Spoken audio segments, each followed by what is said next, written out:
सहनावतु सहनो भुनक्तु सह वीर्यं करवावहै तेजस्विनावधीतमस्तु मा विद्विषावहै। ओम शांति शांति शांति।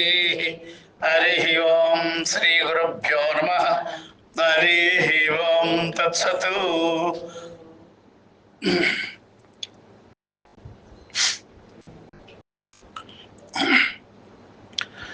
మనం బ్రహ్మసూత్ర శాంకర భాష్యము చెప్పుకుంటూ వస్తున్నాము. ఈ అధికరణము అన్యథాత్వ అధికరణము 6 నుంచి 8వ సూత్ర పర్యంతం అన్యథాత్వ అధికరణం. ఇది అనితాత్వం శబ్దాదితి చేత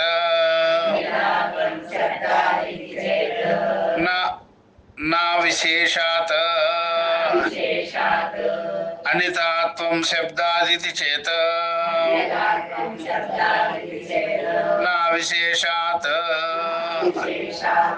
ఇది పూర్వపక్షానికి చెందినటువంటి సూత్రం అన్నమాట. ఇది శబ్దం వలన మనకు తెలుస్తున్నది ఏమిటంటే భేదం ఉన్నది అని అన్నప్పుడు ఇది చేత నా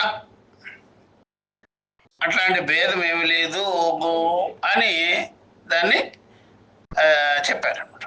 శబ్దం వలన భేదం వస్తుంది అంటే రాదు, ఎటువంటి తేడా లేదు, వ్యత్యాసం లేదు, విశేషం లేదు అని అవిశేషాత్ అనమాట. ఎలాంటి విశేషం లేదు, ఎటువంటి వ్యత్యాసము తేడా ఏమీ లేదు అని సూత్రం అన్నమాట. అనితాత్వం శబ్దాతిథి చేత నా అవిశేషాతో. దీనికి వైయాసిక న్యాయమాలు చెప్పుకొని ముందుకెళ్దాం.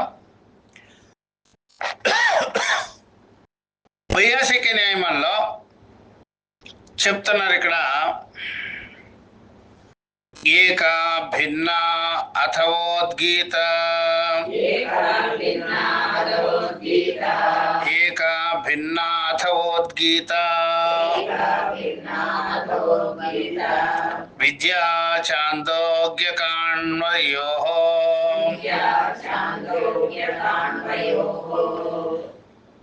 ఏకాస్య అన్నం ఏకాస్యాత్ నామ సామాన్యాత్ సంగ్రామాది సమత్వతః ఏకా భిన్న అథవోద్గీత గీత విద్య ఛాందోగ్యకాన్వయోః ఏకాస్యాం స్యాత్ అన్నమాసాద్య నామ సామాన్యాత్ సంగ్రామాది సమత్వతః అని ఇక్కడ ఇది ముందు శ్లోకం చెప్పారు. ఏకా భిన్న అథవోద్గీత విద్య. ఈ చాందోగ్య ఉపనిషత్తులో, చాందోగ్య ఉపనిషత్తు సామవేదము, అది కాణ్వశాఖ. బృహ ఉద్గీతములో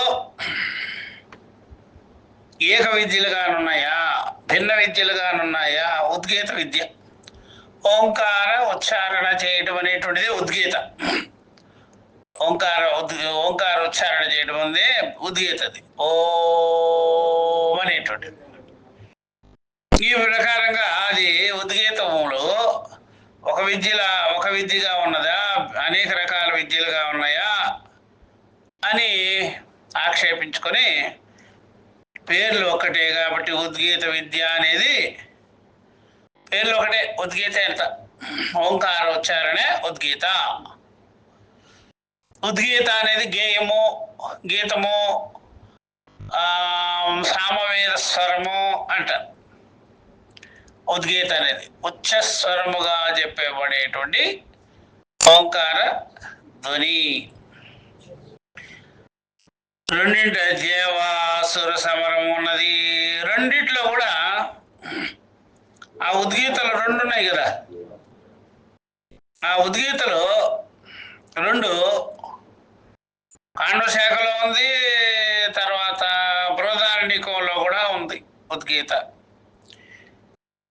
కాబట్టి రెండింటిలోనూ దేవాసుర సమరం అనేటువంటిది కనిపిస్తుంది. దేవతలు అసురులు ఉన్నది కనుక అది ఏక విద్య, ఒకే విద్యకి చెందినది అని చెప్పారన్నమాట. ఈ స్వరం ఏదైతే ఉందో ఆ స్వరానికి ఏమవుతుందంటే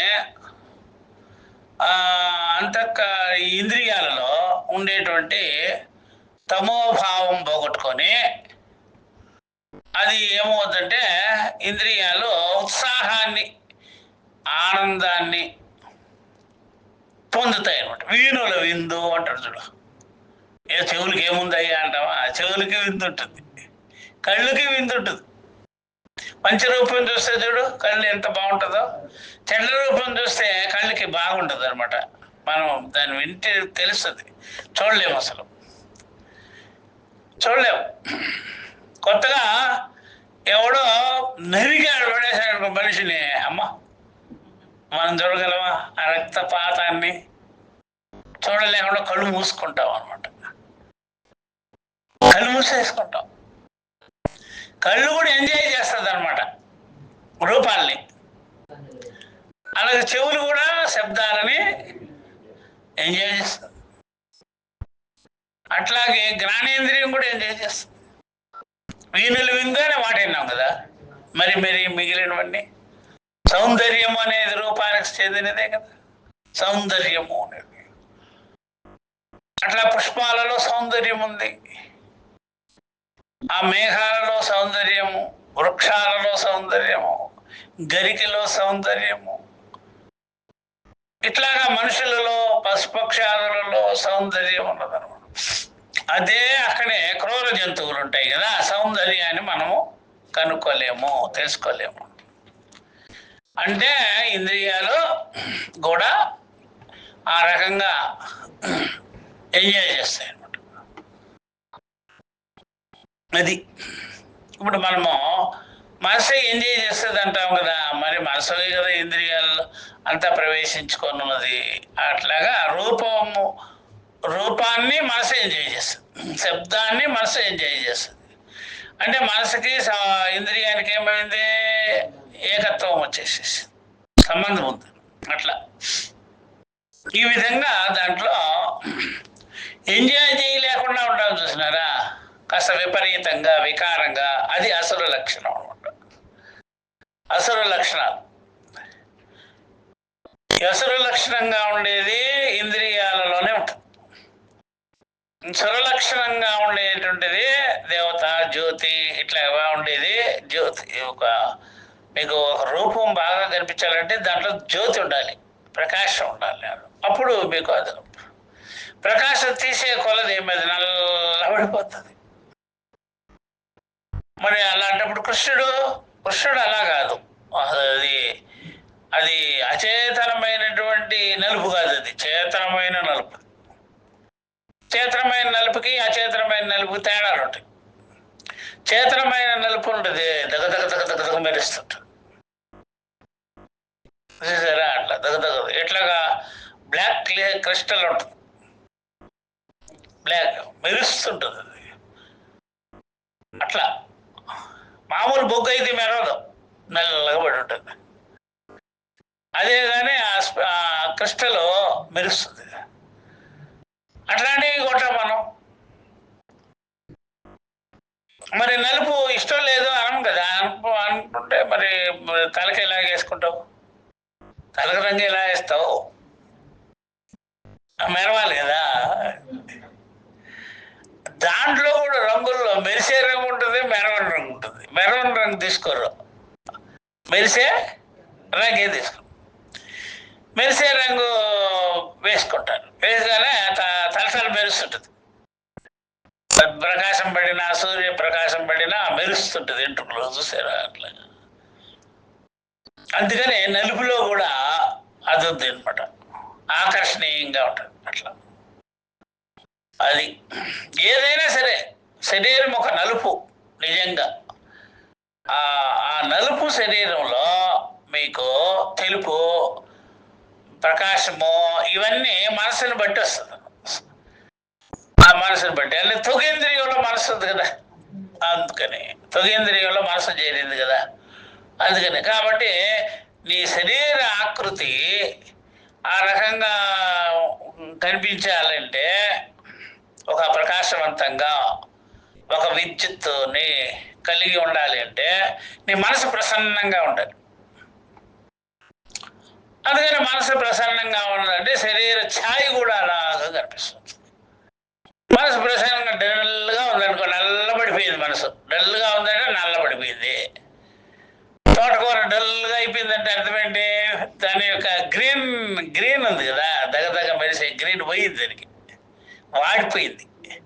ఫ్లవర్స్ అంతే, అది అవి అట్లా అలాగా ఉంటే అది తాజా కూరలు ఉంటాం, వంకాయలు బెండకాయలు ఏవైనా సరే అట్లాగా శరీరం కూడా అంతే తాజాగా ఉండాలి. అంటే తాజా మనసు ఉండాలి.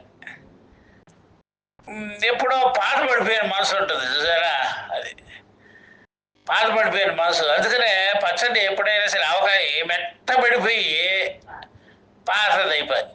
కొత్త చింతపండుకి పాత చింతపండుకి తేడా ఉంటుంది. అట్లా ఈ మనసు ఎప్పటి నుంచో వేదన కలిగి వస్తే ఆ మనసు నల్లబడిపోయి ఉంటుంది, ప్రకాశం ఉండదు. అంటే మనసును కూడా నల్లగా చూడొచ్చు, మనము తెల్లగాను చూడొచ్చు. తెల్లటి మనసు స్వచ్ఛమైన మనసు అంటాం, శుద్ధ మనస్సు. చూసారా? ఎందుకంటే ఇది అపంచీకృత భూతం కదా. అందుకని తెల్లటి మనసు, శుభ్రమైన మనసు, శుద్ధమైన మనసు, తేజవంతమైన మనసు, దాని ప్రభావం ఇంద్రియాలు దేహం అంతా కూడా కాంతులు చెందిస్తూ ఉంటాయి. అట్లా మనసు డల్గా ఉంది, ఆవేదనలతో కూడుకుంది, దుఃఖభూయిష్టమైంది అంటే శరీరం అలాగే కనిపిస్తుంది, డల్గా కనిపిస్తుంది. అట్లా నువ్వు ఎన్నెన్న పౌడర్లు రాసుకో, నీకు ముసలి దానికి పౌడర్ రాసేసినాడంటే అదేంటి అందగా చేయబద్దా? ఇలాంటి శవానికి కూడా రాసేరా, ఓ శవానికి కూడా పౌడర్ రాసి బాగా లిఫ్టింగ్ గిఫ్ట్ పెట్టు, అర్థమైందా? ప్రేతాత్మ కనిపిస్తుంది అంతే.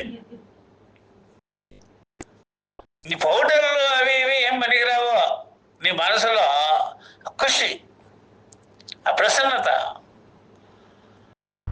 అదే అన్నమాట. ఇంద్రియాల్లో పంచేంద్రియాలలో వాటిలో ఆ రకం తాజాదనం పుట్టుపడుతుంది. ఈ ప్రకారంగా దేవతలు అంటే తేజోమయం ఇంద్రియాలు అనమాట. అసురులు అంటే తేజస్సుని పోగొట్టుకున్నవారు. ఎందుకు స్వామి పోగొట్టుకున్నవాళ్ళు? వాళ్ళకి కోపం ఎక్కువ ఉంటుంది కదా, మరి ఏం రజోగుణం ఉంటుంది కదా, క్రౌర్యాది భావన ఉంటుంది కదా, మరి బాగానే హుషారుగానే ఉంటారంటే ప్రసన్నత ఉండదు, అందుకే కోపం వచ్చింది వాళ్ళకి. క్రూరత్వం ఎందుకు వచ్చింది వాళ్ళకి? అన్నిటికీ ఊరికే పళ్ళు కొరుకుతుంటారు, కటకాలు తీసుకొని పైకి వస్తుంటారు, తన్నే దానికోసం. ఏంటంటే ఆ మనసుని సమాధానం చేసుకోలేక ఇట్లాగా ఉద్వేగాలకి లోనైపోతుంటారు. ఉద్వేగం ఆకర్షణీయంగా ఉండదా? పులి మన మీద పడుతుంటే ఎంత నా బిడ్డ ఏమన్నా నా మీద ఒళ్ళో వాలినట్టుంది. ఇది బిడ్డ చేతులిచ్చి ఒళ్ళో వాళ్తుంది, దానికి ఎంత ఆడుకోవాలని కదా. ఆ పులి కూడా ఒళ్ళో వాళ్తుంది మన మీదకి, అది ఆడుకుంటుంది అంటే పీక్కు తింటుంది అది. అట్లా రాక్షసులు ఇక పడిపోతారు. అట్లా పడిపోవడం ఆకర్షణీయ విషయంగానే కాదు. అందం ఎందుకు అవుతుంది? ఆకర్షణీయం కాదు, ఉద్వేగం. అది ఉద్వేగానికి తేజస్సుకి వ్యత్యాసం ఉంది. ఉద్వేగం వేరు, తేజస్సు వేరు. ఉద్వేగం తలతల మెరుస్తుంది, అది తేజస్సు అనేది తలతల మెరుస్తుంది. ఉద్వేగం అనేటువంటిది మెరుపు గిరుపుకి స్థానం లేదు, అది కాల్చేసేది, ఖండించేసేది, అది దానికి లక్షణం అనమాట. అట్లా అందుకనే దేవతలు అసురులు ఇంద్రియాలలో ఉంటారు. డల్గా ఉన్నప్పుడు రజోగుణం తెచ్చేసుకుంటారు. డల్నెస్ లేదనుకోండి, సమబుద్ధిగా ఉన్నదనుకోండి, తేజస్సు కలిగి ఆకర్షణీయం కలిగి ఉంటారు. ఇది అనమాట ఉద్గీతలో మనకి చూసేది. అట్లా ఇప్పుడు రెండోది उद्गीतावयोऽङ्कारः उद्गीता इति उभयोर्विधा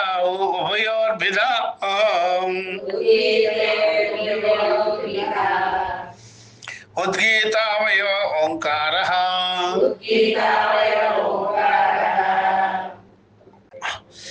उद्गीता इति उभयोर्भिदा उद्गाता इत्युभयोर्भिदा वेद्यभेदे अर्थवादादि साम्यम् अत्र अप्रयोजकम् वेद्यभेदे अर्थवादादि साम्यम् अत्र अप्रयोजकम्. కాబట్టి ఇక్కడ ఉద్గీత అవయవ ఓంకారః ఉద్గీత ఇతి ఉద్గాత ఇతి ఉభయోర్భిదా వేద్యవేదే అర్థవాదాది సామ్యం అత్ర అప్రయోజకం. ఉద్గీత అవయవమైనటువంటి ఓంకారము ఒక చోట, ఉద్గీత అవయవం అంటే అకారం కారం అకారం, ఓ ఉద్గీత అవయవం. ఉద్గీత అవయవమైనటువంటి ఓంకారం ఉంది ఒక చోట, ఉద్గీతం చేసే ఉద్గాత ఒక చోట, కనుక రెండు భిన్నములే. ఉద్గీతాన్ని పఠించుట ఉద్గీత అవయవమైన ఓంకారము రెండు భిన్నములే.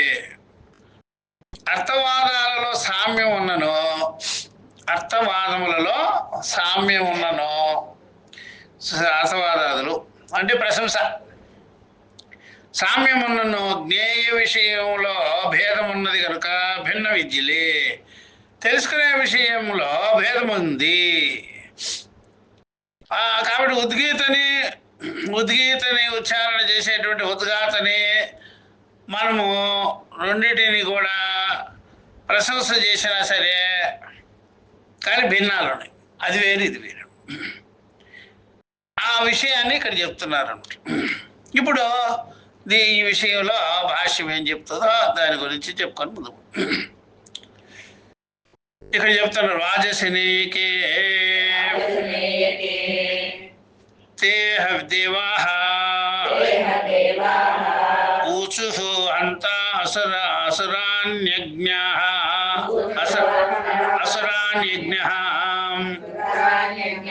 ఉద్గీతేన ఉద్గీతేన అచ్యాయం ఏతి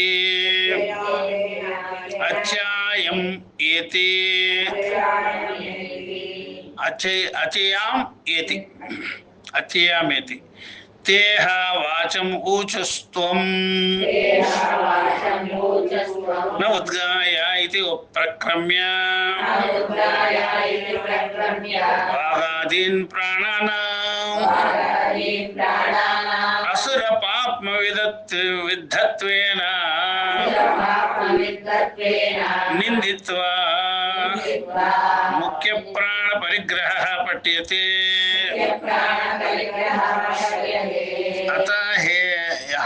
అత హేమం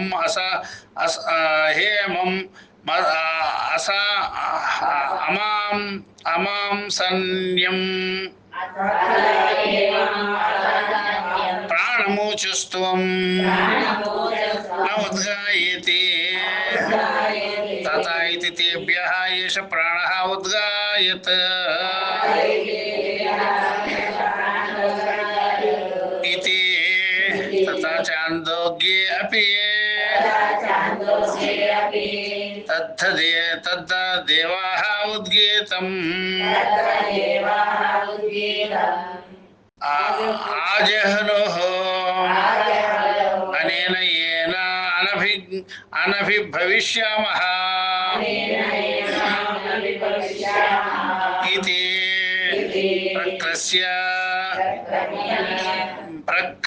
ప్రక్రమ్య ఇతరాన్ ప్రాణాన్ అసుర పాప్మ విద్ధత్వేన నిందిత్వా తథా ఏవ ముఖ్య ప్రాణ పరిగ్రహ పఠ్యతే అతః యః ఏవాయం ముఖ్యః ప్రాణః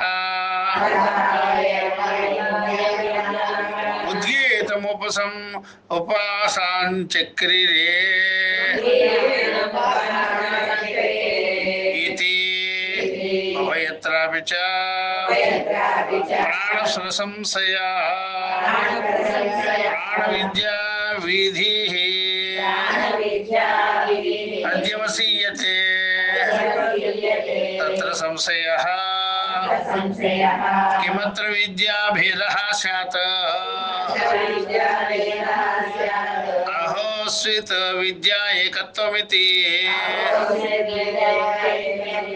కిం తావత్ ప్రాప్తం పూర్వేణ న్యాయేన విద్యా ఏకత్వమితి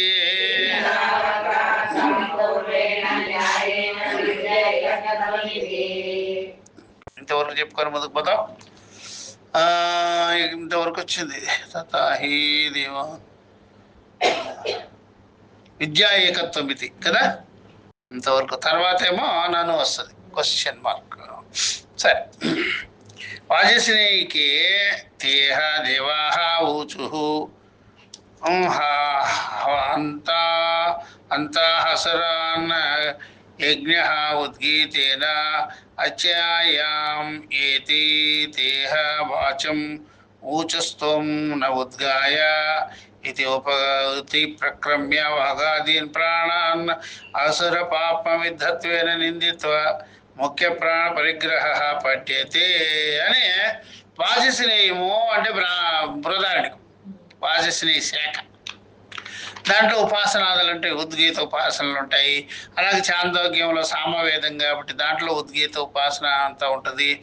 ఇక్కడ దీంట్లో దేవతలు ఇలా అన్నారు అని ఏమన్నారు అని చెప్తున్నారు. యజ్ఞంలో ఉద్గీత చేత అసురులను దాటెదము అని. అందుకనే ఘంటారావం చేయగానే అసురులందరూ వెళ్ళిపోతారు. అసురులందరూ అది మంత్రం ఉంది కదా పూజ విధానంలోనే, ఆగమార్థంతు దేవానాం గమనార్థంతు రక్షసాం అని గంటనే ఘంటారావం అని వాయిస్తాం కదా. సేమ్ ఓంకారం కూడా అంతే. ఓ అట్లా ఓం అనే ఉద్గీత ద్వారా యజ్ఞంలో అసురులు రజోగుణము తమోగుణము కలిగిన వాళ్ళు డల్గా ఉన్నారనుకో వాళ్ళని లేపాలి. రజోగుణంతో ఉద్విగ్నతగా ఉన్నారనుకో శాంతపరచాలి. వీళ్ళు శాంతపరచాలి, వీళ్ళు లేపాలి. అర్థమైందా? వీళ్ళు ఏం చేయాలి? శాంతపరచాలి. వీళ్ళు ఏం చేయాలి? లేపాలి. రెండు సత్వం ఉంది కదా, సమానంగా ఉంటుంది. సత్వం సమానంగా ఉంటుంది. ఈ రజస్సు తమస్సు, రజస్సు పైకి ఎగురుతూ ఉంటుంది ఉప్పెనలాగా, తమస్సు అణిగిపోయి ఉంటుంది. ఈ రెండింటిని తమస్సును వదలగొట్టాలి, రజస్సుని కంట్రోల్ చేయాలి. అట్లాగా ఓంకారాన్ని విధించారు. ఉచ్చారణ ఓంకార ఉద్గీత ఉపాసన చెప్పారు. ఈ ప్రకారం ఇదే విధంగా చెప్పలేని వాళ్ళు ఉంటారు కదా, ఓంకారం చెప్పారు. వాళ్ళకందరికి ఏం చేసి చెప్పలేని వాళ్ళు ఉంటారు కదా ఓంకారము, వాళ్ళకి శంఖం ఒకటి ఇచ్చేసేసి, శంఖం ముదురా, ఆ శంఖం కూడా అదే ధ్వని చూపిస్తుంది. పూర్వకాలంలో అలాగనమాట. అలా గంట వాయించరా, ఆ గంటలో కూడా కంచు గంట, మామూలు గంటలు వాయిస్తే ఏం లాభం, కంచు గంట వాయించాలి. అలాగా మళ్ళీ బెల్ బౌల్ ఉంటాయి కదా, ఈ టిబెట్ అక్కడ బెల్ బౌల్ బౌద్ధులు అదేవాళ్ళు అంతే, వాళ్ళు కూడా అంతే. దాన్ని ఎట్లాగా కొట్టినా సరే ఇలా అన్నా సరే ఆ ధ్వని అలా వస్తుంటుంది కదా. అంటే ఓంకారము ఉచ్చారణ చేయుటకు వీలు కాని వాళ్ళు ఉంటారు. కొంతమంది ఓంకార ఉచ్చారణ చేసిన నమ్మా నువ్వు ఆపు తల్లి, అక్కడ ఏంటి అర్థమైందా, ఆ శాఖలోడిది వచ్చేస్తుంది వాహనము, శాఖల వాహనం వస్తున్నాము, నువ్వు ఆపు తల్లి ఆపు అని ఓంకారం చెప్పిస్తారు. అదే శంఖం ఇస్తారు. శంఖం ఇస్తే శంఖం సరి చేసుకుంటుంది ఓంని. అలా బెల్లం ఇట్లా ఈ ప్రకారం అంటే అది కూడా ఓంకారానికి డిటో అనమాట, ధ్వనికి. ఇదేమో మనకి శరీరంలో నుంచి గొంతులో నుంచి వస్తుంది, అదేమో దాంట్లో నుంచి వస్తుంది ఆ ఇన్స్ట్రుమెంట్. అలాగే అందుకనే వాక్కు నుండి వచ్చేటువంటి స్వరము ఇన్స్ట్రుమెంట్ నుండి వీణా వాయిద్యాల నుండి వచ్చేటువంటి సన్నాయి నుంచి వచ్చేది, మృదంగం నుంచి వచ్చేది, శంఖం నుండి వచ్చేది, గంట నుంచి వచ్చేది, ఇవన్నీ కూడా ధ్వనులే. మన శరీరం మన దేహం నుంచి వచ్చే కంఠం నుంచి వచ్చేది ఒకటే, అవి అట్లా. అది కూడా సామవేదాంతర్గతంగా. సామవేదం ఏం చేస్తుంది అంటే దేవతల్ని అసురుల్ని ఒక సమానం చేస్తుంది, సామ్యం చేసి పెట్టేస్తుంది. అది రజోగుణాన్ని తమో గుణాన్ని సమంగా చేస్తుంది. ఒకటి సమంగానే ఉంటుంది, సత్వం సమంగానే ఉంటుంది, ఇది సమంగా ఉంటుంది. అట్లా ఇట్లా ఉంటుంది. ఈ ప్రకారంగా రజహ తమహ దాన్ని దాటి దేవతలు దాటాలి, దాన్ని రజస్తమోసల్నే దాటాలి. అంటే అది కూడా ఇంద్రియాలు కూర్చొని అడ్డం పెట్టుంటాయి, అడ్డంగా ఉంటాయి ఇంద్రియాలలో. మనసు పంచ ఇంద్రియాలలో అది అడ్డంగా ఉంటాయి అన్నమాట. అడ్డంగా ఉన్నప్పుడు దాన్ని వెళ్ళగొట్టాలి. ఇప్పుడు చీపురుతో ఏ విధంగా అయితే మనము ఊడ్చుకుంటామో ఆ ప్రకారంగానే ఇంద్రియాలకు అడ్డం పడి ఉంటాయి, అటు ఇటు పోనీకుండా. అందుకని వాటిని దాన్ని దాటాలి, పక్కకు దసేయాలి. వారు వాక్కుతో నీవు మా కోసము ఉద్గానం చేయము అని చెప్పేసి, వాక్కుతో నువ్వు మా కోసం నువ్వు ఉద్గానం చేయండి అని ఈ పురుషుడికి నిర్దేశం, ప్రధానికి ఈ విధంగా నిర్దేశం. దేహ వాచము స్తోం న ఉద్గాయ అనమాట. ఉద్గానం చేయాలి, వారు వాక్కుతో నీవు మా కోసం ఉద్గానం చేయండి అని. అప్పుడు ఓంకార ఉద్గానం ఎప్పుడైతే చేస్తామో అడ్డం పడిన ఇంద్రియాలకు అడ్డం పడి అది రజోగుణాన్ని కలిగి తమోగుణాన్ని కలిగి ఉంటాయి కదా, అవి పక్కకి వెళ్ళిపోతాయి. కంఠాన్ని సరి చేసుకోవాలన్నా కూడా మార్గం ఏంటో తెలుసు కదా, దగ్గుతారు బాగా, దగ్గేయాలి బాగా, అడ్డం పడినటువంటి కఫాన్ని తీసేయాలి. అట్లాగే ఇంకేదన్నా మింగి ఇట్లాగా లవంగము అదో ఇదో వేడి నీళ్ళు తాగి అట్లా స్వరాన్ని సరి చేసుకోవాలి, అడ్డం పడి ఉంటాయి. అట్లాగే ఇక్కడ ఈ ఇంద్రియాల్లో అడ్డం పడి ఉంటుంది అన్నమాట. ఇంద్రియాలు మనకు బాగా పనిచేయాలి. ఇంద్రియాలు బాగా పంచేంద్రియాలు పనిచేస్తున్నాయంటే మనసు బాగా పనిచేస్తుంది. అట్లా ఇంద్రియాల ద్వారానే పోవాలి కదా, ఎందుకంటే మనసు అక్కడే ఉంటుంది, ఇంద్రియాలలో మనసు ఉంటుంది, సరి చేసుకోవాలి. అప్పుడు ఉద్గీతే దానికి సాధన. అదే ప్రకారంగా ఓంకార ధ్వని ఆ ప్రకారంగానే ఆ యొక్క మంచి ధ్వని ఉంటుంది కదా, ఆ ధ్వనిని వింటూ ఉంటే ఇంద్రియాలలో ఉండే ఆ తమస్సు రజస్సు తగ్గుతుంది. కాబట్టి వాగాది లేని ప్రాణాలు, వాగాది రూపాలైన ప్రాణాలు రాక్షస పాప బలము చేత ఓడినట్లు నిందించి చూసారా, ముఖ్య ప్రాణములని ఇట్లా అట్లా అడిగిరి అనమాట. అప్పుడు దాంట్లో ఏముంటుంది, రజోగుణము తమో గుణం ఉంటుంది కదా. తమో గుణమే పాపము, రజోగుణమే రాక్షసము. వాటి బలం చేత వాడు చూసారా ప్రాణాలు అంటే ఇంద్రియాలు, వాగాది ఇంద్రియాలు రాక్షస పాప బలము చేత ఓడినట్లు నిందించి ఓడిపోయారు. రాక్షస బలంతో, రాక్షస పాప బలంతో ఓడిపోయారు. ముఖ్య ప్రాణం ఇట్లా అడిగేది అప్పుడు ముఖంలో ఉండే ముఖ్య ప్రాణం, ముఖంలోనే ముఖ్య ప్రాణాలు ఉండేది. కళ్ళు, చెవి, నాలుక, ఇట్లాగా ఘ్రాణేంద్రియము, స్పర్శ, ఇవి. ఇక మీరు ముఖమనందలి ప్రాణమును నీవు మా కోసం ఉద్గానం చేయము అని చెప్పేసి. ఇక వీళ్ళు ఏం చేశారంటే ముఖంలో ఉండే ప్రాణాలు ఇవి ఉన్నాయి కదా, ఇంద్రియాలు, జ్ఞానేంద్రియాలు ముఖంలోనే ఉంటాయి. మొత్తం 5 ఇక్కడే. అందుకనే ముఖము మనకి తేజస్సుగా ఉండాలి. అర్థమైందా? తేజస్సు ఎవరు ఉండాలా? ముఖము. ముఖం తేజస్సుగా ఉన్నదంటే మనసు తేజస్సుగా ఉంది. అందువల్ల మనసు ఎక్కడొచ్చి కనిపిస్తుంటుంది? తొంగి చూసేది ముఖంలో.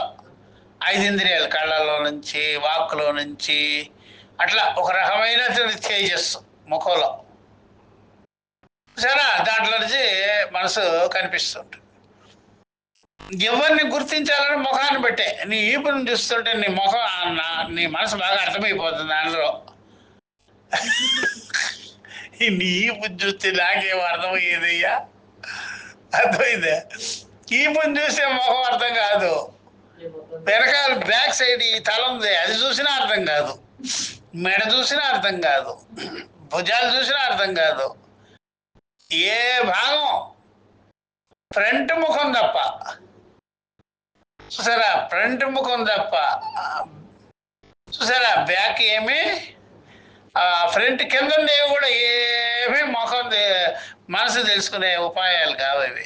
ముఖం చూస్తే ఎట్లా ఉంటాను, ముఖాన్ని బట్టి మనిషిని గుర్తుపట్టేస్తాం. అందుకనే మీరు ఎన్నైనా ట్రై చేయండి, ఆ ముఖానికి ఏదో ఒకటి రుద్దేసుకొని రండి, ఏమైనా రుద్దండి. అర్థమైంది? ఏమీ అర్థం కాదు. ఇవన్నీ షో చేసుకోండి, ఏం అర్థం కాదు. షో చేసుకున్నా సరే. అట్లా మన ఇళ్ళల్లో కూడా అంతా షో చేసుకోని ఉంటారు. ఇల్లు శుభ్రంగా టేబుళ్ళు, సోఫా సెట్లు అన్నీ బాగా పెట్టుకునేది తగలాడుకునేది. నీ ముఖమా, నా ముఖమా, నీ ముఖమా, నా ముఖమా తిట్టుకునేది. ఇప్పుడు ఇవన్నీ సోఫా సెట్లు అన్నీ అలా పడి ఉండి, అర్థమైందా?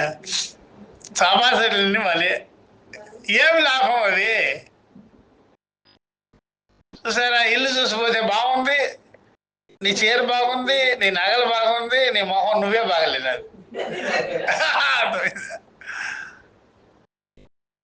అది నువ్వు ఎన్నైనా సువాసన ద్రవ్యాలు వాడు, నీ ముఖంలో ఆ మనసు కనిపిస్తుంది.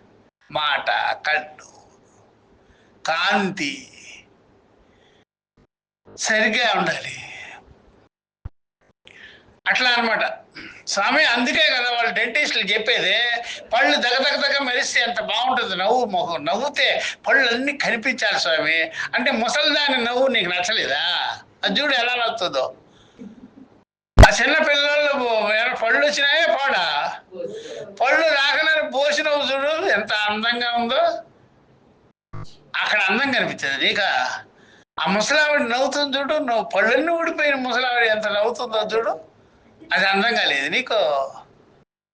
ఈ డెంటిస్టులు అలా చెప్తుంటారు, పళ్ళు ఉండాలండి అని. ఎన్ని లక్షలైనా కట్టించుకోండి ఏడుపు ముఖం వేసుకొని. మరి పళ్ళు కాదురా నాయన నవ్వుకి కారణము మనసు. అందుకని చిన్నపిల్లలు నవ్వుతుంటే ఎంత ఆనందంగా చూస్తాము. ఆ ముసలివాళ్ళు నవ్వుతారు చూడండి బొక్కినోరు వేసుకొని, అది మనసు ఉంటుంది. కాబట్టి మనసు ప్రసన్నంగా ఉందా లేదా దాన్ని బట్టి ఇంద్రియాలు తలతలా మెరుస్తాయి, లేకపోతే మెరిసే పనే. అట్లా బాగా తెలుసుకోవాలి. ఏమి లేదా ఇట్లా అంటారు. అందుకనే ఎవరైనా సరే మనుషులు ఎంత అందంగా ఉండండి, ఎంత చదువుకొని ఉండండి, దేశానికి వ్యతిరేకంగా, ధర్మానికి వ్యతిరేకంగా కనిపిస్తుంటారు కదా మనుషులు. వాళ్ళని చూస్తే ఏమనుకోవాలి, చీచి ఇంత దరిద్రులు ఎక్కడ చూడలేదు. చూస్తే భలే అందంగా కనిపిస్తుంటారు. అది ఏం చదువులురా, పడికమాన చదువులు అవన్నీ, దేశాన్ని తిడతావేంట్రా. ఇట్లా కమ్యూనిస్టులు వాడు ఎంతైనా వాళ్ళు కానీ దేశాన్ని తిడుతుంటారు, వాళ్ళు ధర్మాన్ని తిడుతుంటారు, వీళ్ళు మోకాలు పాడుగాను వీళ్ళు అంటే వాళ్ళు ఇప్పుడు నువ్వు గుణాలను తిట్టుకో, మంచిదే, గుణాలను తిట్టు, ఏం తప్పలే. దేశాన్ని తిట్టకూడదు నాయన, దేశాన్ని తిట్టకూడదు, ధర్మాన్ని తిట్టకూడదు. అదే కదా మన ఉనికి. అదే ఇక్కడే తింటారు, ఇక్కడే తాగుతారు, ఇక్కడే తిట్టుకుంటారు, కూర్చుంటారు. అదే అంటే అది ఎట్లా ఉంది అంటే పక్కన పిల్లలు వరుసగా కూర్చుంటారంట. ఏది బహిర్భూమికి వెళ్ళినప్పుడు పక్కనే కూర్చుంటారంట. అట్లా ఉందిరా నీ పని. ఈ దేశం తింటే ఇక్కడే కూర్చుంటాను వెళ్ళిపోకుండా.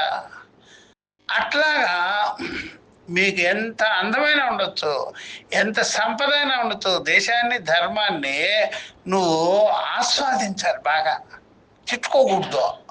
దేశాన్ని ధర్మాన్ని నింద చేసావనుకో అసలు గాలి కూడా పీల్చకూడదు. ఇక్కడ వెళ్ళిపో ఇక్కడి నుంచి. ఏ పన్నిక ఈ కమ్యూనిస్ట్ ఏదో అక్కడే చేస్తున్నారు, అక్కడే సరే అక్కడే. అదే అన్నమాట సంగతి, దారిద్రం.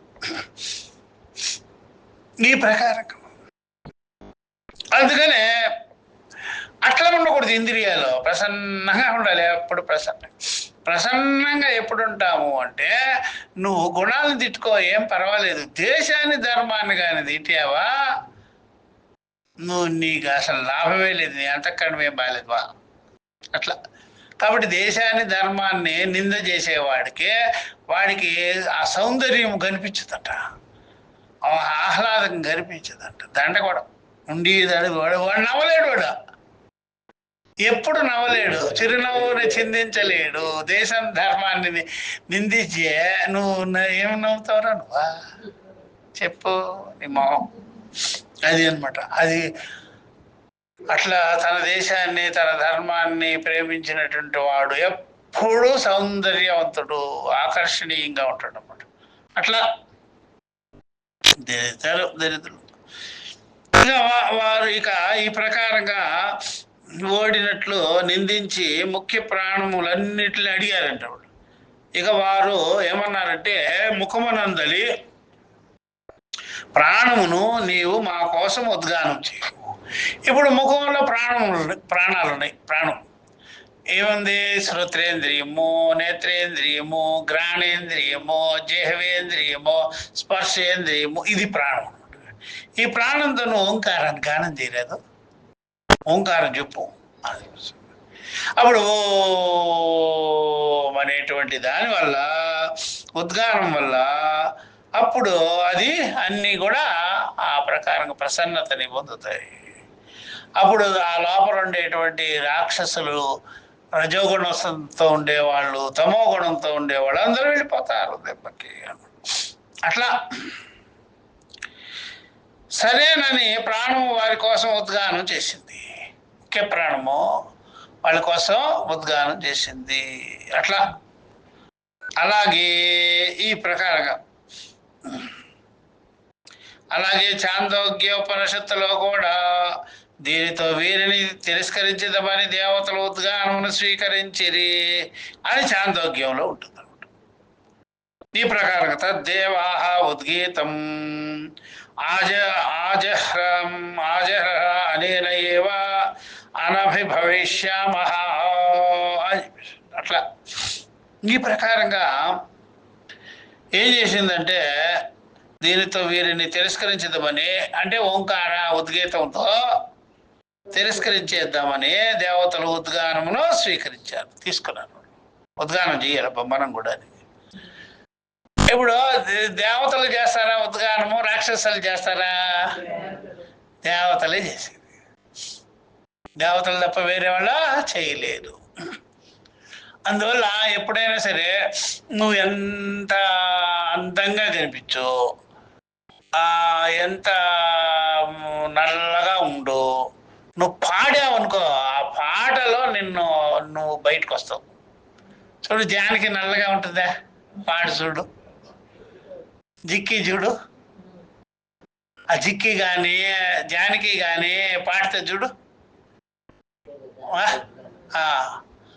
ఇప్పుడు తెల్లగా ఉన్నవాడు కొంతమంది ఉంటారు కదా, పాటలు పాడతారు. సుశీల కానీ జానకి పాటకి సుశీల పాటకి తేడా వచ్చేది. సో ఎట్లా కావాలంటే అట్లాగా కంఠాన్ని తిప్పేస్తుంది, జానకి మార్చుకుంటుంది. చూసారా, అట్లా అనమాట చేసుకోవాల్సింది. వాళ్ళు ఏ రంగులో ఉన్నా సరే కంఠం మెరిసిపోయింది వాళ్ళకి. ఆ కంఠం మెరిసేటప్పటికే చూసారా, అట్లా కంఠం మెరిసింది, అట్లా తేజస్సు బయటకు వచ్చేసి ఆ ప్రకారంగా ఉద్గీతమును స్వీకరించారు దేవతలు అనమాట. అని ఉద్గీతాన్ని రాక్షసులు స్వీకరించరు. వాళ్ళకి చూసారా, ఎలాగైతే సూర్యుడు ఉదయిస్తే గుడ్లకి ఉబ్బికి నచ్చదు, గుడ్లకి ఉబ్బికి నచ్చదు. అందుకని వసంతకాలే సన్నిహితే ప్రాప్తే కాక కాక పిక పిక.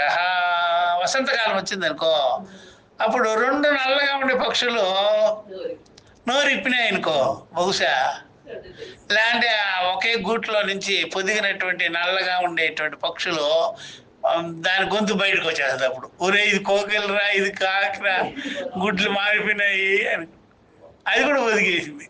అప్పుడు వెంటనే వెళ్ళగొట్టేస్తుంది అది. ఏమిటి నీ కంఠమేంటి, నీ మొహం ఏంటి, మాలో చెందిన దానివే కాదని ఒడిసి అవతల పడేస్తుంది. అదనమాట. గుడ్డులో తెలియలే, పిల్లల్లో తెలిసింది. ఇప్పుడు గుడ్డు నుండి వచ్చిన పిల్లలకే తెలిసింది. అది వసంతకాలంలో బయటపడిపోయింది సంగతి. అట్లా అనమాట. కంఠం ద్వారా బయటపడుతుంది దేవతల అసురులు రావరా బాబురా అని. అర్థమైందా? ఉన్నిహితం.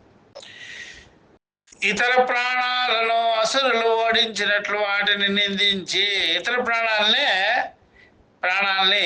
చూసారా, అసురులు ఓడించినట్లు వాటిని నిందించి పై విధంగానే ముఖ్య ప్రాణం వద్దకు వచ్చారు.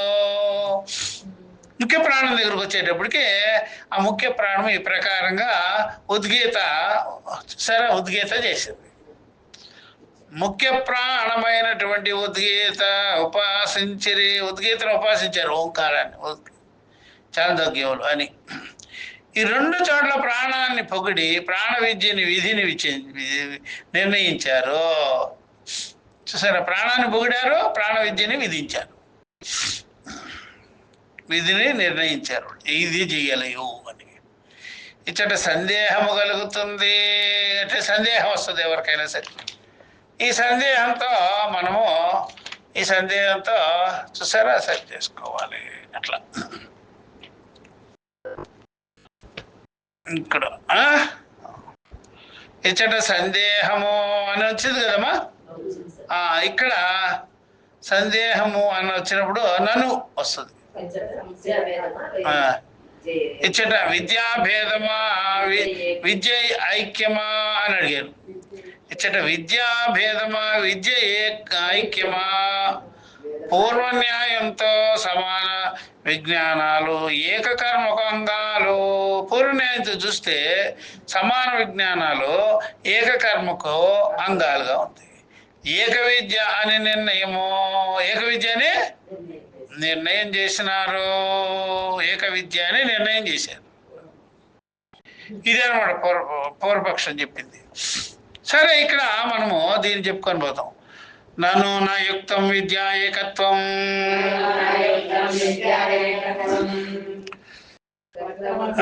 ప్రక్రమ భేదాత అన్యత ఈ ప్రక్రమంతే వాదిశినైనః అన్యత ఛాందోగాః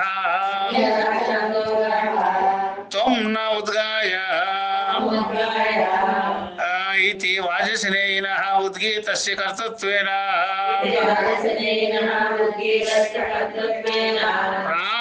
प्राणम् आमनन्ति छान्दोगास्तु उद्गीतत्वेन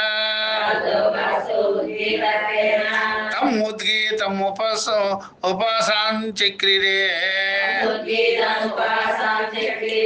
ఇతి తత్కథం విద్యా ఏకత్వం స్యాదితి చేత నైష దోషః నహి ఏతావతా విశేషేణ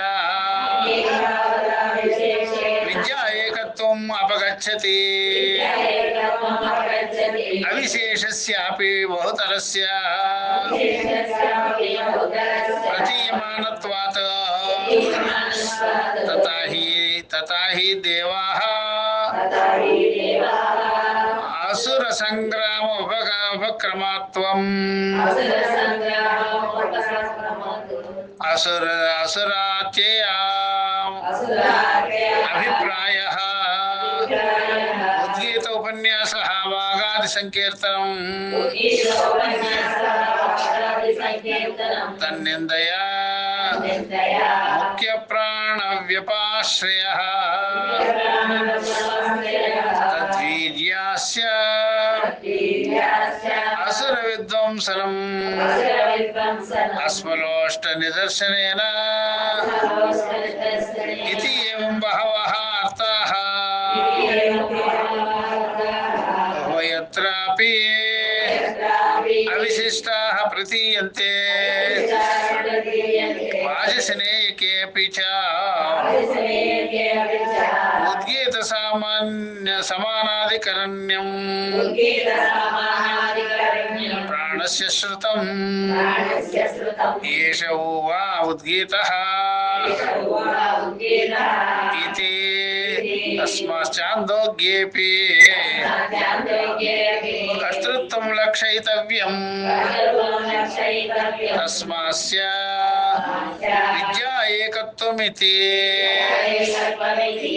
ఉద్గీత విద్య అనేది ఒకటే, రెండుగా ఒకటే. అది వేదం నుంచి వచ్చింది కదా, ఒక విద్య అది అన్నమాట. అయితే ఇక్కడ దాన్ని చెప్తాను కనుక ఇక్కడ ఇది ముఖ్య ప్రాణమైనటువంటి ఉద్గీతను ఉపాసన చేశారు అని 2 చోట్ల ప్రాణాన్ని పొగిడి ప్రాణ విధి నిర్ణయించారు. ఇచ్చట సందేహం కలుగుతుంది, ఇచ్చట విద్యాభేదం ఉన్నదా, విద్యా ఏకత్వం ఉన్నదా అంటే పూర్వ న్యాయంతో సమాన విజ్ఞానాలు ఏకకర్మకు అంగాలుగా ఉన్నాయి. ఏక విద్య అని నిర్ణయం చేసినారు. ఒకటే విద్య, ఇదే ఉద్గీత విద్య అన్నమాట. ఉద్గీత విద్య కదా, అయ్యా ఒకే విద్య కాదు అని చెప్తున్నారు. అప్పుడు వాళ్ళు అన్నారు ఒకే విద్య కాదు ఇదే అని పూర్వపక్షానికి సమాధానం. ప్రక్రమంలో భేదం ఉన్నది, ప్రక్రమంలో ఈ క్రమంలో భేదం ఉంది. ఏమిటంటే వాజస్నేయులు ఉపక్రమం ఒక రకంగా ఉన్నది. వాజస్నేయులు బృహదారణ్యకారులు వాళ్ళు ఎలా ఉపక్రమం చేశారో ఒక రకంగా. చాందోగ్యులు చాందోగ్యోపనిషత్తును అనుసరించే వాళ్ళు ఉపక్రమం మరో రకంగా ఉన్నది అన్నమాట. వాజస్నేయులు ఇవన్నీ కూడా మనకి స్మార్థంలో కూడా కనిపిస్తుంది. ఒకరు ఒక పాట నిలబడతారు, ఇంకొకరు ఒక పాట నిలబడతారు. ఒకరు హరే రామ హరే కృష్ణ ఎలా చెప్తారు, ఇంకొకరు హరే రామ హరే కృష్ణ ఎలా చెప్తారు. ఒకరు ఓంకారం ఎలా ఉచ్చారణ చేశారు, మరొకరు ఓంకారం ఎలా ఉచ్చారణ చేశారు, దాన్ని బట్టి తెలిసిపోతుంది. ఆ భేదాలు బయటపడతాయి. ఒకటే ఓంకారం, ఒకటే పాట, ఒకటే అని పాడింది స్వరము భావము ఉన్నాయా, స్వరం ఉండి భావం లేదా, భావం ఉండి స్వరం లేదా, అది భావం ఉండాలి. స్వరం ఉన్నదనుకో ఇతరుల్ని రంజింపజేస్తుంది, భావం కూడా ఉన్నదనుకో నువ్వు రంజింపబడతావు, నువ్వు ఎంజాయ్ చేసేస్తావు. అట్లా ఈ ప్రకారంగా ఒకరిది ఒక రకంగా ఉంది, మరొకరిది మరో రకంగా ఉన్నది కదా. వాజస్నేయులు నీ ఉద్గానం చేయము అని చెప్పేసారు. వాజస్నేయులు ఏమన్నారంటే బృహదారణ్యకారులు నువ్వు ఉద్గానం చెయ్యి అని. ఉద్గీత కర్తగా ప్రాణం చెప్పారు. ఉద్గీత కర్త ఎవరంటే ప్రాణం. ప్రాణం అంటే ఇంద్రియాలు. చందోగులు చాందోగ్యోపనిషత్తు అనుసరించే వాళ్ళు ప్రాణమునే ఉద్గీతగా చెప్పారు వాళ్ళు. చాందోగ్యోపనిషత్తు గారు ఏమన్నారు? ఉద్గీతను ఏమన్నారు?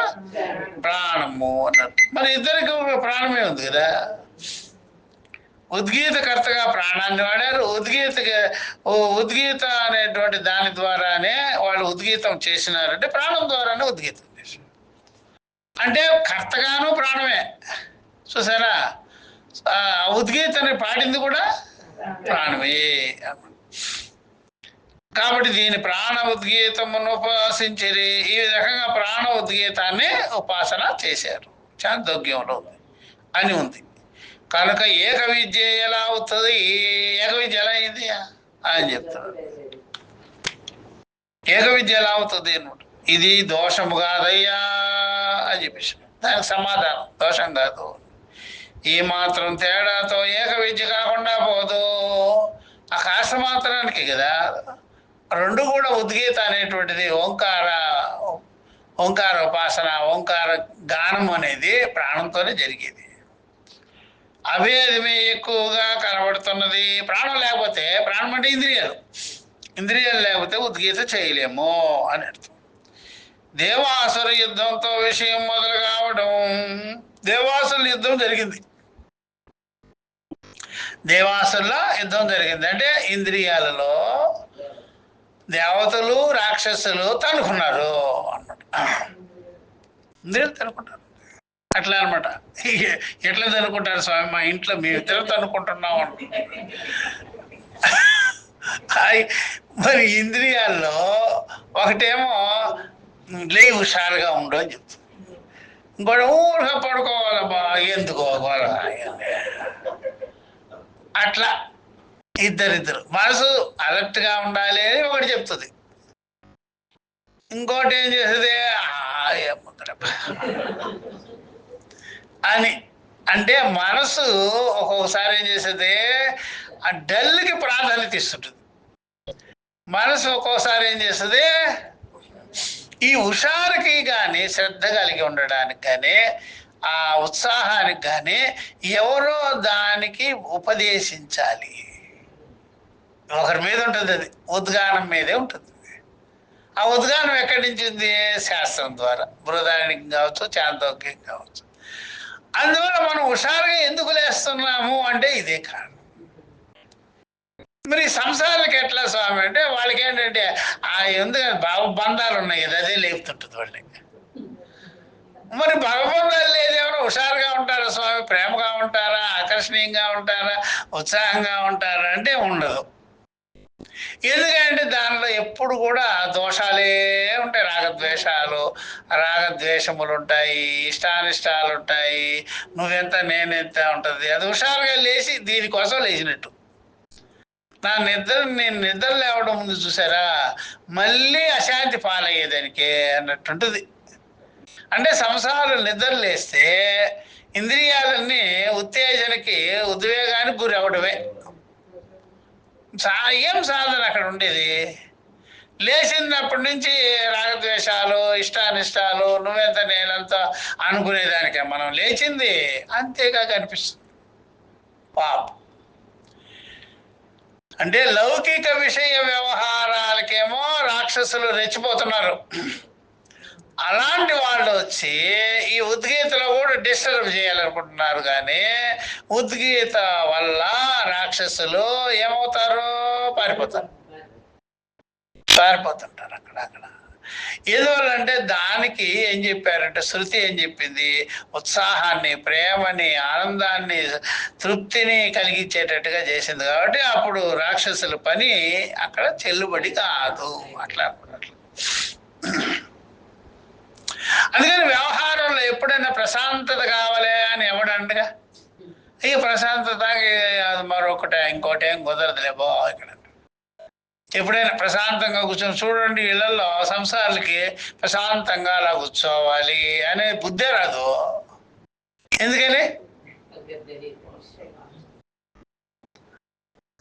వాళ్ళకి తెలియదు అది. అంతే. ఎప్పుడు చూసినా నిద్ర ఎందుకు లేచినావరంటే పోరాటమే, రాగద్వేషాలే, కొట్లాటలే, గొడవలే. ఆడి మీద వీడు చెప్పుకోవడం, వీడి మీద వాడు చెప్పుకోవడం, ఏబో రామరామ. అందుకనే మనకి ప్రశాంతతకి అర్థం ఏమి లేదు. ప్రశాంతతకి అర్థం ఏమి లేదు అసలు. జనాలకి, సంసారాలకి నిరంతరం గొడవల్లోనే ఉంటారు. అది ఆధ్యాత్మిక సాధన, శాస్త్ర సంపత్తి కలిగినటువంటి వాళ్ళకి మీద ప్రశాంతతకి విలువ తెలుస్తుంది. వీళ్ళకేం తెలుస్తుంది? ఎప్పుడు చూసినా గొడవ, గందరగోళం. అట్లా రాజకీయ నాయకులు కావచ్చు, సంబడి ఎవరైనా కావచ్చు, ఎదుటి గొడవ చేస్తూ ఉంటారు సంసారాలకు. వలే ఏం ప్రశాంతంగా ఉందామని లేనే లేదు బాబు. ఎప్పుడు ప్రశాంతత వస్తుందంటే దేశం కోసం, ధర్మం కోసం ఉన్నప్పుడు ప్రశాంతత వస్తుంది మీకు. దేశము, ధర్మము అనేది మొత్తం మనుషులంతా కలిపి అలా అనుభవించాలనేగా.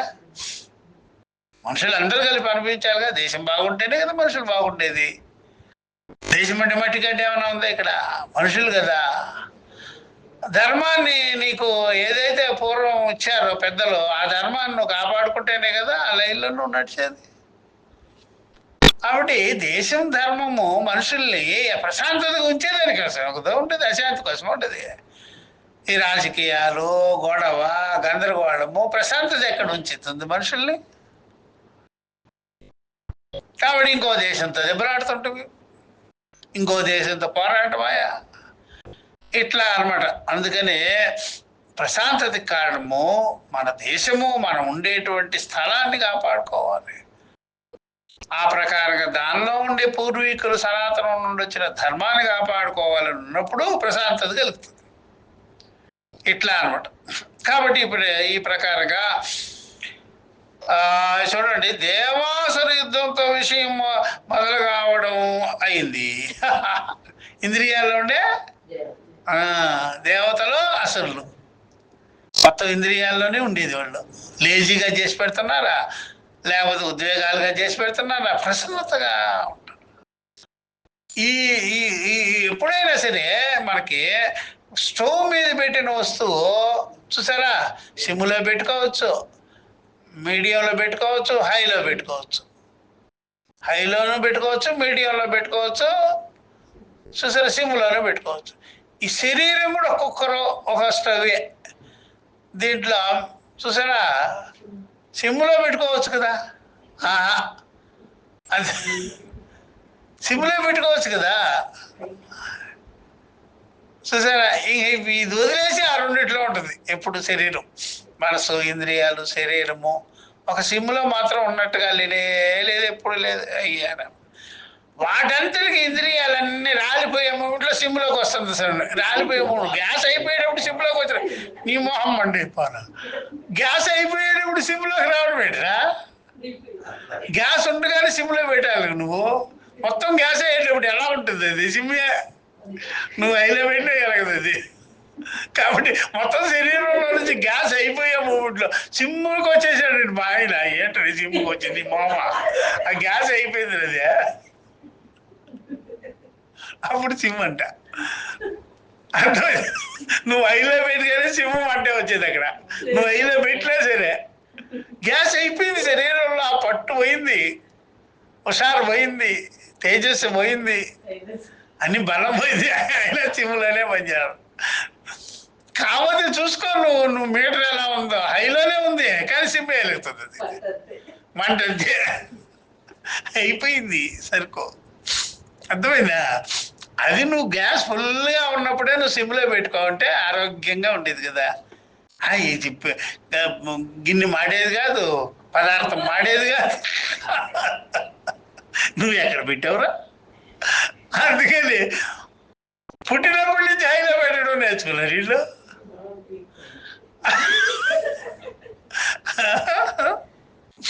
అర్థమైందా?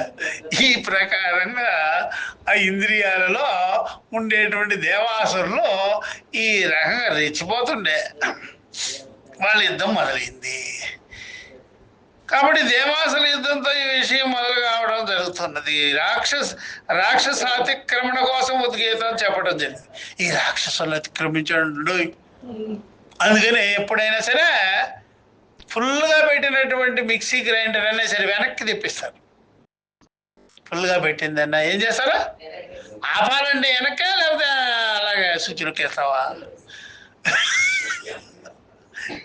అందుకని వెనక్కి, ముందులో తర్వాత ఏం చేస్తారు? అర్థమైందా? హెచ్ ఎమ్ అర్థమైందా? ఎస్ చివరికి ఎక్కడికి తీసుకొస్తారు? మిక్సీకి రెండు ఎస్లోదా సిమ్ వెనక్కి వచ్చాయి. అర్థమైంది? స్టవ్ అయినా అంతే, నువ్వు మిక్సీకి రెండు అంతే కదా. ఈ విధంగా అప్పుడు ఏం చేశారంటే వాళ్ళు ఉద్గీతని చెప్పారు, వీళ్ళు అతిక్రమించాలండి, ఉద్గీతకి వెళ్ళిపోవాలని. అదే అనమాట, రాక్షసాతిక్రమణ కోసం ఉద్గీత చెప్పడం జరిగింది. వాళ్ళని దాటాలి దాటి మనం శివులోకి వెళ్ళిపోవాలి. వద్దు, ఇది ఇంద్రియాలన్నీ అలాగా మరీ ఇంత ఇదిగా ఉండకూడదు. అట్లా వాక్కు మొదలైన వారిని అడగడం, చివరికి అవి రాక్షసుల చేత ఓడిన వారిని నిందించడం. వాక్కు మొదలైన వాడిని అడిగారు, ఏమిటి అట్లా ఉన్నారు, ఏమిటి ఏమైందంటే మేము ఓడిపోయినామండి రాక్షసులతో. అయిపోయిందే, మాకు వాళ్ళు బాగా తన్ని పెట్టారే మిమ్మల్ని. ఈ ఇంద్రియాల్ని ఒక్కోటి చిత్తం కొట్టేస్తుండేవాళ్ళు. ఎవరు? రాక్షసులు. హైలో పెడితే వాళ్ళు ఏం చేసేది, ఇంద్రియాల్ని బాగా ఉతికాడు పెట్టేసి. అప్పుడు ఆ దేవతలు బాధపడుతున్నాను, మా ఇంద్రియాలన్నీ ఇట్లా అయిపోయినాయండి, అందుకని మాకు ప్రాణం పోయిందండి, మాకు ఆరోగ్యం సరిగ్గా లేదండి, ఓడిపోయామండి. అట్లా ఈ ప్రకారంగా జరుగుతుంది. వాక్కు మొదలైన వారిని అడగడం, చివరికి అవి రాక్షసుల చేత ఓడిన వారిని నిందించడం జరిగింది. ఓడిపోయినామండో అని వాళ్ళు జరుగుతుండే. అది ముఖ్య ప్రాణము పాపం, చూసారా? అందుకని నా ప్రాణం బాగలేదనేది. మీరు ప్రాణం బాగలేదంటే అర్థం ఏంటి? ఇంద్రియాలు మనసుతో సహా బాగలేదండి. ఏమైంది చెప్పు? చెప్పేదాన్ని కూడా ఓపికలే, అట్లా అయిపోయింది. అలా అయిపోయింది. అందుకని ఎప్పుడైనా ఓంకారము ఎట్లా ఉంటుందంటే హైలో ఉండదు, అది సమంలో ఉంటుంది. అంతే, ఎప్పుడు సమంగా ఉంటుంది ఓంకారం. ఓ సమంగా ఉంటుంది, భీకరమైన ధ్వని ఉంటుంది దాంట్లో. అట్లా ముఖ్య ప్రాణమును ఆశ్రయించడం జరిగింది. ముఖ్య ప్రాణాన్ని ఆశ్రయించేసి ఆ బలంతో అసురులను నాశనం చేయడం జరిగింది. ముఖ్య ప్రాణాన్ని ఆశ్రయించుకుంటేనే అప్పుడు ఇంద్రియాలన్నీ స్థిమితం అవుతాయి. ఎందుకంటే ఇంద్రియాలు ఎప్పుడు జిగ్జాగ్ లాగా ఉంటాయి. ముఖ్య ప్రాణం ఉంది కదా, అన్నిటికీ ఆకాశం లాగా సమంగా ఉంది కదా, ఆ ప్రాణాన్ని ఇంద్రియాలు ఆశ్రయించాలి, సత్తు ప్రాణం. అప్పుడు అందరికీ సమానం అవుతుంది. ఇప్పుడు మనకి ముఖ్య ప్రాణం ఏమిటి అని అనుకున్నాం అనుకో, ముఖ్య ప్రాణము అన్ని ఇంద్రియ ప్రాణాలని వ్యాపించుకొని ఉంటుంది కదా, అది ముఖ్యం. మీరు ముఖ్య ప్రాణం తెలియాలంటే సాక్షి జ్ఞానం కలగాలి, ఆత్మజ్ఞానం కలగాలి. ఆత్మజ్ఞానము ముఖ్య ప్రాణము రెండు డివైడ్గా వేరుగా ఒకటే. అందుకని ముఖ్య ప్రాణం అందరికి తెలియదు, అన్ని ఇంద్రియాలు వ్యాపించుకుంటుందా కదా. ఈ సాక్షి జ్ఞానం తెలుస్తుంది, మనసు ఏం చేస్తుంది, ఎట్లా మనసు ఏం చేస్తుంది, ఇంద్రియాలు ఏం చేస్తుంది. ఎలాగైతే ఈ ఇంద్రియాలంతా కూడా చూసారా,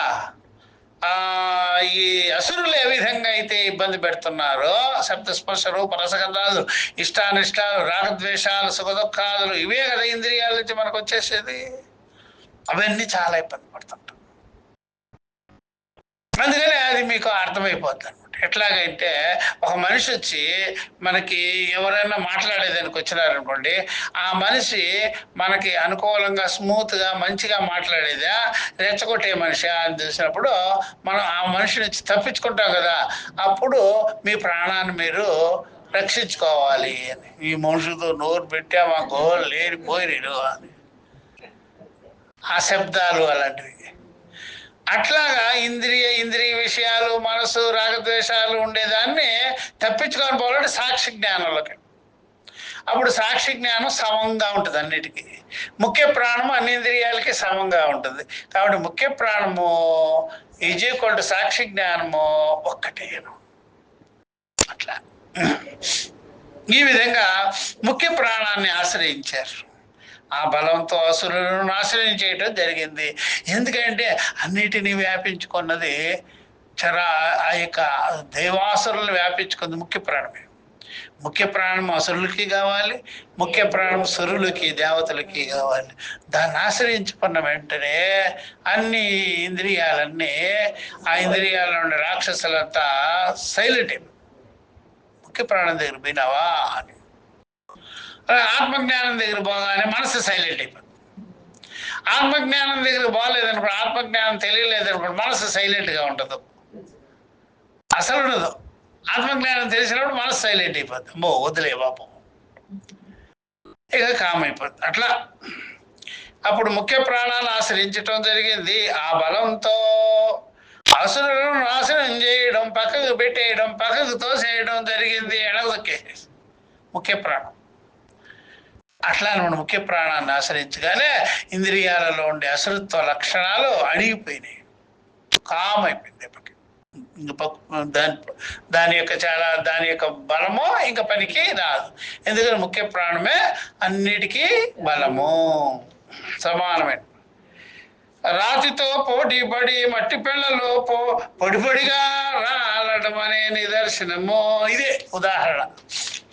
ఎప్పుడైనా సరే మట్టి పిల్లల్ని తీసుకెళ్ళి రాతికి కొట్టామనుకోండి, పంట రాయికి ఏమవుతుంది? మట్టి పొడి పొడి పొడి పొడి రాలిపోయింది. లడ్డు కానీ, గురుడ్డు కానీ, బల్బు కానీ ఏదైనా రాయి మీద పడితే ఏమవుతుందో చితికి బాధ దెబ్బకి. అలాగా ఈ రాక్షసులందరూ కూడా ఆ మహాప్రాణం, ముఖ్య ప్రాణం ఉంది, దాని దెబ్బకి తట్టుకోలేక గప్షిప్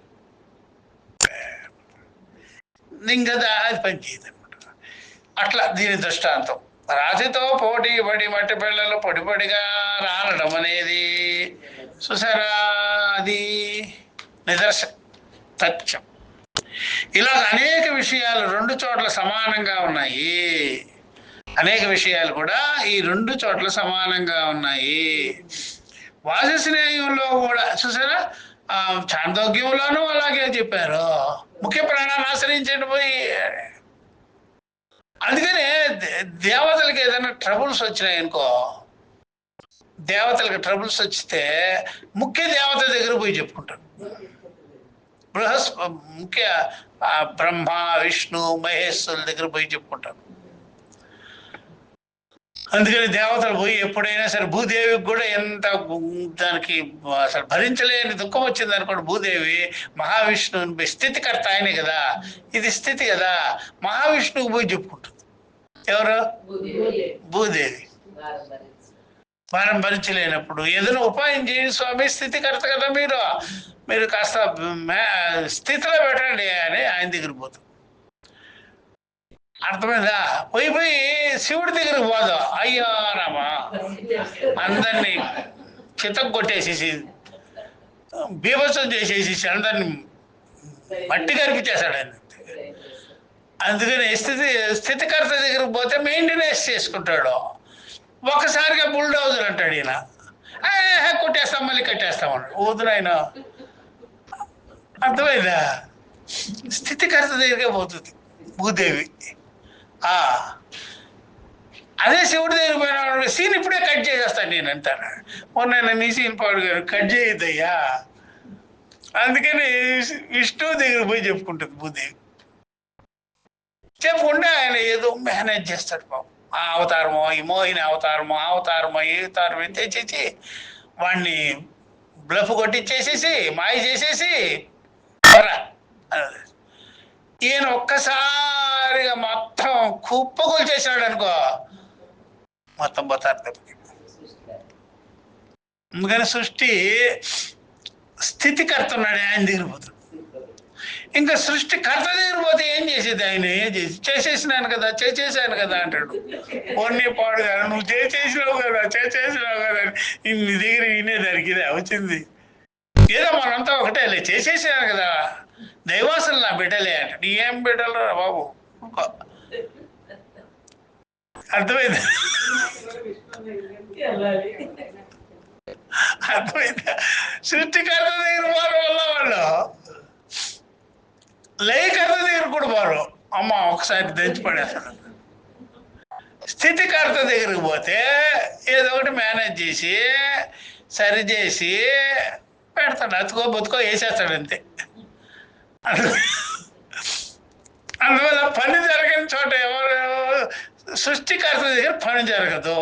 అయిపోయిందయ్యా, సృష్టి చేసేసానంత మనోళ్ళే బా అని చెప్తాడు. మనోళ్ళు అంటావేంటి, అవునే మనోళ్ళే. అర్థమైందా? రాక్షసులు అయితేనేమో దేవతలు అయితేనేమో నా బిడ్డలే కదా వాళ్ళు అంటాడు. బోలే బిడ్డలే బాబు, ఇట్లా కొట్లాడుకొని వస్తుంటాయి వాళ్ళు.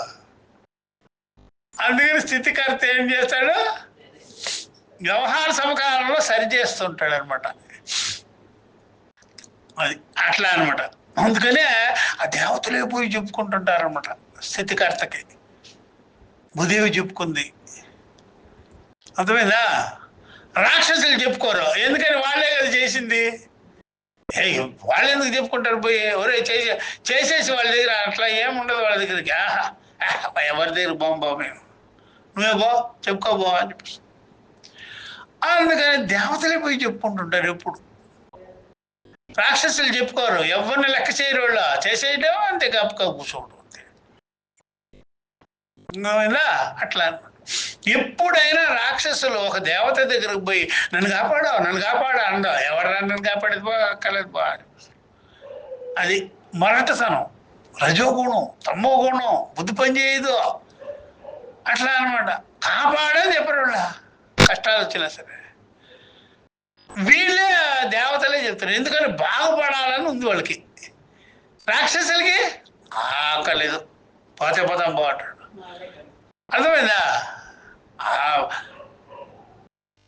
మార్కండేయుడైనా భయపడ్డాడు, కానీ మేము ఎందుకు భయపడతామా అదిబో అని చెప్పారు.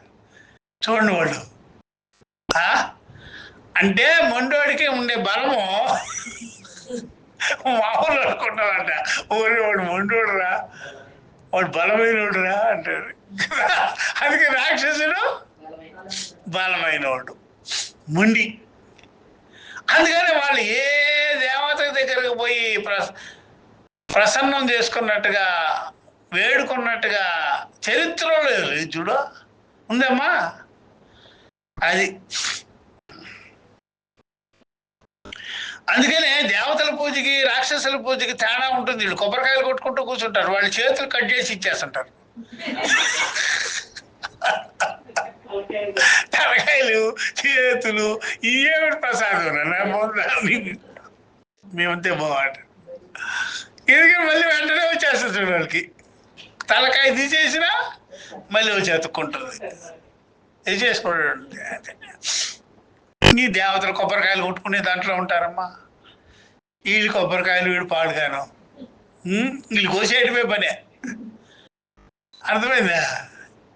ఎద్దు బలులు, ఆ బలులు, ఈ బలులు ఇచ్చి పడేస్తుంటారు. వీళ్ళు కొబ్బరికాయలు, అరటి పండ్లు ఇవి. అర్థమైందా? అట్లా అందుకని మొదటి నుంచి ఉంది నాన్ వెజ్ పూజలు, వెజ్ పూజలు. వెజ్ పూజ ఉంది, నాన్ వెజ్ పూజ ఉందమ్మా. అర్థమైందా? కాబట్టి ఈ దేవతలు అసలు ఈ ప్రకారంగా దేవతలే పోయి చెప్పుకున్నట్టుగా ఉంది. కానీ వాళ్ళ పెద్దలకి రాక్షసులు ఎవరికే, ఒకవేళ పోయినారు అనుకో రాక్షసులు పోయి, అసురులు పోయి వాళ్ళ గురువుకే చెప్పుకోవాలి కదా, శుక్రాచార్యుడికి. ఈ రెండేసి ఎక్కువ చెప్తాడు, రెండు ఎక్కువ వేసే చెప్తాడు. ఎందుకంటే వాడిని చంపరా, వాడిని అట్లాగే చంప అంటూ. ఇంకేమిటి, ఆయన ఇదే చెప్తారని వీడికి అర్థమైపోయింది. ఆయన చెప్పేదే ఇది కాబట్టి మాకు అర్థమైపోయింది. అర్థమైందా? వద్దురా అటు వెళ్ళొద్దురా అని చెప్పడు ఎవరు, శుక్రాచార్యుడు చెప్పడు. అర్థమైందా? నేను రేపు పోయి చంపాలనుకుంటున్నానండి వాడిని అన్నాడు అనుకో శుక్రాచార్యుడి దగ్గర, రేపా ఇప్పుడు పో అని చెప్పు. ఓ నీ మూడు నువ్వు గురువు చూడు ఎలా దొరికాడు వీడికి. అదే బృహస్పతి ఉన్నాడు అనుకోని, నైనా ఏదైనా విచారించుకొని చేసుకోవాలి, అట్లా కాదు యుక్తిపూర్వకంగా వెళ్ళాలి, ఉపాయంతో వెళ్ళాలి అని చెప్తాడు. వీడికి వాడికి చూడు ఎంత తేడా, అర్థమైందా? అట్లా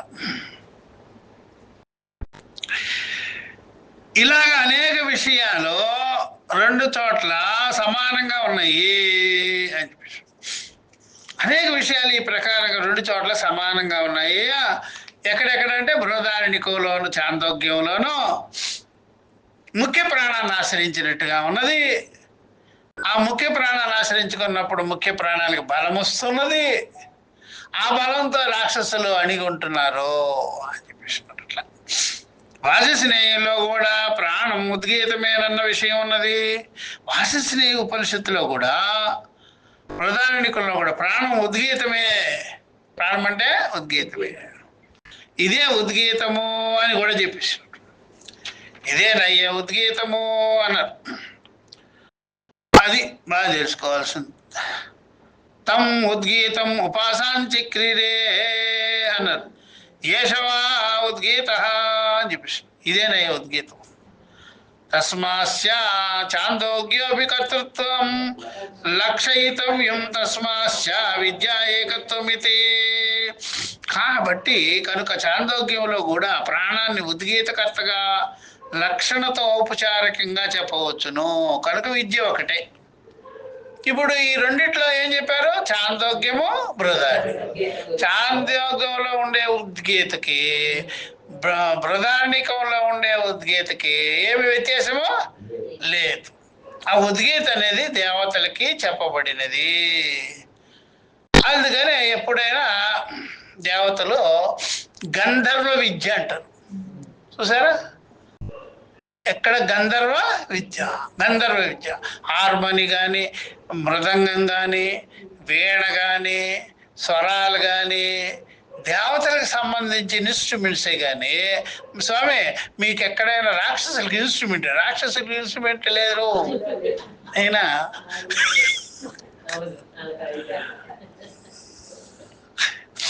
అందువల్ల రాక్షసులకి ఎప్పుడైనా సరే త్వరగా ఉంటుంది కదా, త్వరగా అని అవుతుంది.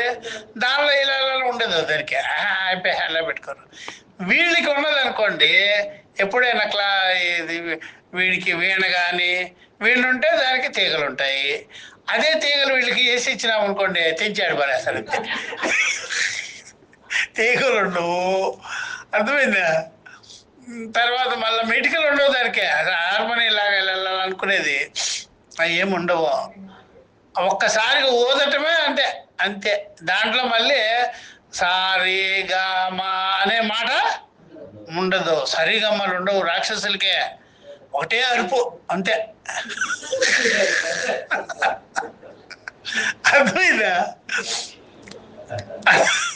ఇళ్ళల్లో కూడా ఎప్పుడైనా సరే చూసారు, కొంతమందికి ఏమో నైస్గా ఏముండు అని పిలుస్తారా, ఇంకొంతమంది ఏమో ఏమిడా అంటారా. దానికి దీనికి స్వరం తేడా ఉంది చూడు.